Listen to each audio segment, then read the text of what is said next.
Assalamualaikum warahmatullahi wabarakatuh. Saya Jessica. Pada kesempatan kali ini saya akan menjelaskan sintak RStudio yang saya gunakan untuk analisis data menggunakan model Gistar 11, di mana data yang saya gunakan adalah data suhu tanah tingkat 1 dari 3 wilayah di Kalimantan Barat, yaitu Kota Singkawang, Kabupaten Bengkayang, dan juga Kabupaten Sambas. Data yang saya gunakan ini merupakan data mingguan periode 2023 sampai dengan Mei 2025. Langsung saja ke pembahasan sintak R-nya. Nah, adalah load package, dimana di sini kita tujuannya mau memanggil package-package yang akan kita gunakan dalam analisis. Namun sebelum kita panggil, terlebih dahulu package-package ini harus kita install. Nah, teman-teman bisa masuk ke bagian package, kemudian klik install. Nanti bisa dicari, diketik di sini package yang mau digunakan, kemudian install. Karena di sini sudah saya install, maka langsung saja kita run-kan. Nah, kemudian lanjut ke input data. Namun di sini teman-teman harus sudah mengcopy data dari Excel. Nah, misalnya ini adalah data yang saya gunakan. Di sini kita copy datanya, kemudian kita masuk ke sini, di bagian sini kita run-kan. Nah, dia akan menampilkan datanya dalam Excel, dari Excel. Kemudian lanjut di bagian yang ketiga, plot data asli. Ini untuk membuat grafik deret waktu data suhu tanah dari tiga lokasi tadi. Ini adalah suhu tanah di Singkawang, ini suhu tanah Bengkayang, dan ini suhu tanah di Sambas, untuk melihat fluktuasi dan juga variasi dari datanya. Kemudian kita uji stasioneran. Nah, ini di sini kita ada menggunakan fungsi chat, dimana ini digunakan untuk menampilkan tulisan atau pesan dari layar agar hasilnya lebih rapi. Nah, uji kestasioneran data ini kita print saja. Nah, di sini didapat nilai p-value-nya itu semuanya lebih dari 0,05, dimana syarat uji kestasioneran itu p-value-nya harus kurang dari 0,05. Makanya di sini datanya belum stasioner. Kemudian kita lakukan differencing sebanyak 1 kali. Nah, ini adalah hasil differencing dari datanya. Kemudian setelah differencing, kita lakukan uji stasionaritas kembali. Nah, setelah dilakukan uji, ternyata 3 lokasi tadi p-value-nya sudah kurang dari 0,05. Ini artinya datanya sudah stasioner terhadap rataan. Nah, selanjutnya adalah membentuk data matrik ini untuk mengubah data menjadi matrik. Nah, di mana T ini adalah banyaknya observasi. Kemudian matrik bobot spasial. Nah, di sini matrik bobot yang digunakan adalah matrik bobot Quine contiguity, di mana dia memperhatikan sudut dan juga sisi yang bertetanggaan antar lokasi.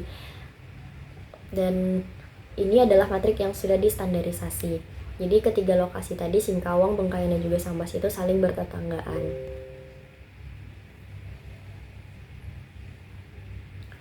Nah, ini adalah hasil matrik bobotnya yang sudah dinormalisasi. Kemudian kita membentuk matrik V ini untuk menghitung log spasialnya. Kemudian membentuk matrik X ini untuk membentuk variabel penjelasnya. Selanjutnya adalah blok diagonal matrik X, ini untuk mengestimasi. Kemudian membentuk vektor Y untuk membentuk variabel responnya. Ketika kita ketik Y besar, kemudian kita run. Nah, ini adalah hasil dari blok diagonal matrik X dari variabel responnya. Kemudian kita mengestimasi parameter Gistarnya di sini menggunakan metode OLS, mana Nah, kita print, ini adalah parameter betanya. Kemudian kita membentuk parameter P, di mana yang P0 ini adalah parameter autoregresifnya. Kemudian yang P1 itu parameter spasialnya. Nah, ini ketika kita ketik P0 di sini, dia akan membentuk seperti ini. Begitupun ketika kita ketik P1, dia akan membentuk seperti ini. Nah, kemudian lanjut kita membentuk matrik diagonalnya seperti ini. Nah, ini adalah matrik diagonalnya, jadi hanya melihat dari diagonal matriknya. Kemudian ini juga sama untuk P1. Kemudian kita lakukan, nah ini untuk P1 dan P2 ini digunakan untuk estimasi parameternya, untuk persamaan modelnya. Lanjut ke uji kestabilan model. Uji kestabilan model ini syaratnya itu lambdanya harus kurang dari 1. Jika seluruh nilai eigennya kurang dari 1, maka modelnya stasioner. Kemudian kita cek nilai eigennya. Nah, di sini didapat nilai eigennya itu semuanya kurang dari 1, yang artinya apa? Artinya modelnya sudah stasioner, modelnya stabil. Kemudian kita nilai tafsiran, ini adalah prediksi in sample-nya, jadi nilai prediksinya. Nah, kalau kita cek Singkawang, maka hasilnya akan seperti ini. Nah, ini adalah hasil estimasi in sample-nya. Kemudian data aktual. Nah, ini adalah data aktualnya. Kalau kita cek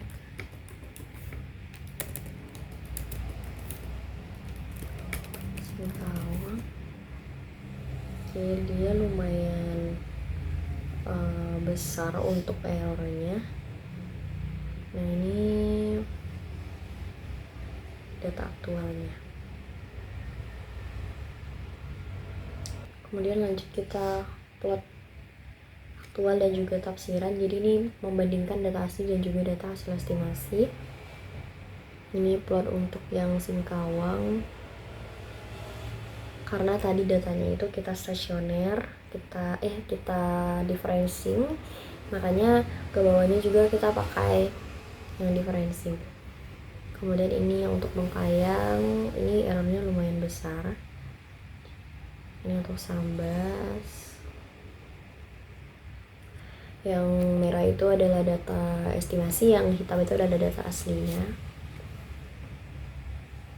Kemudian kita cek residual. Residual ini digunakan untuk mengukur kesalahan dari model, error dari model. Semakin kecil errornya, maka semakin baik juga hasilnya.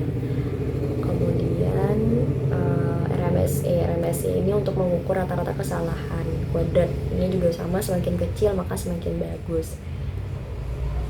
Dan kita print RMSE-nya. Nah, ini di sini RMSE-nya kecil sekali. Sebenarnya dia kalau terlalu kecil juga tidak begitu baik. Kemudian kita uji normalitas residual. Di sini uji normalitasnya pakai ggplot, pakai visualisasi. Ini yang Singkawang, kemudian ini yang Bengkayang, dan ini yang Sambas. Dari ggplot ini terlihat bahwa datanya itu mengikuti garis, jadi polanya mengikuti garis, sehingga disimpulkan dia memenuhi uji normalitas residual. Kemudian kita uji independensi residual. Nah, ini untuk mengecek apakah masih ada autokorelasi dari residualnya. Kemudian di sini kita cek. Nah, untuk kalau menggunakan Jungbox text, dia P value-nya itu harus lebih dari 0,05. Nah, di sini P value-nya itu semuanya kurang dari 0,05. Sehingga dia tidak memenuhi uji independensi residual. Kemudian kalau kita menggunakan plot ACF, nah ini juga dari ketiga ini sebenarnya kita lihat dari barnya itu ada yang keluar dari batas signifikan, sehingga ini juga memastikan menunjukkan bahwa residualnya itu belum memenuhi uji independensi residual, sehingga nanti hasil prediksinya kemungkinan tidak akurat karena ada asumsi yang tidak terpenuhi. Kemudian di sini ini plot residualnya, kemudian kita prediksi.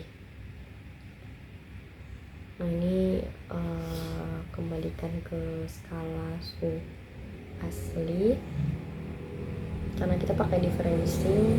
Nah ini adalah hasil estimasinya. Jadi kemungkinan besar hasil estimasi ini bisa saja tidak akurat karena memang ada asumsi yang tidak terpenuhi tadi, yaitu uji independensi residual. Namun di sini tetap akan dilanjutkan karena ini sebagai pemenuhan tugas. Ini adalah hasil prediksinya, dimana di sini suhu tanah untuk Singkawang, Bengkayang, dan Sambas itu relatif stabil di kisaran 31,06 sampai dengan 32,06. Jadi dia relatif stabil untuk suhunya dari minggu pertama, minggu 2, minggu 3 sampai minggu keempat. Sekian penjelasan sintak R dari saya, semoga bisa dipahami. Assalamualaikum warahmatullahi wabarakatuh.